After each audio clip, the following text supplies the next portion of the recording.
રામ મંદિર પર લોકસભામાં અમિત શાહનું સંબોધન, કહ્યું 22 જાન્યુઆરીનો દિવસ ઐતિહાસિક, રામ વગર દેશની કલ્પના નહીં, મોદીજીએ રામ મંદિરનું સપનું સાકાર કર્યું.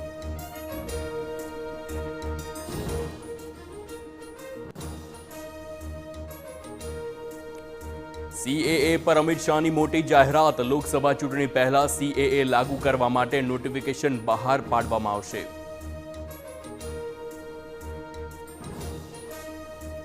પીએમ મોદીએ ગુજરાતીઓને આપી ઘરના ઘરની ભેટ, કહ્યું દરેકને પાકા ઘરનું આપવાનું સરકારનું સપનું, ગામે ગામ સરકારી યોજનાનો લાભ પહોંચાડવાની મોદીની છે ગેરંટી. સાબરકાંઠામાં 2 ટ્રકમાં બાળકોને જીવના જોખમે લઈ જવાતા હોવાનો વિડીયો વાયરલ, વડાલી શાળા નંબર 2ના બાળકો પ્રી વેકેશન કેમ્પ માટે ચોરીવાડ શાળામાં લઈ જવાતા હતા.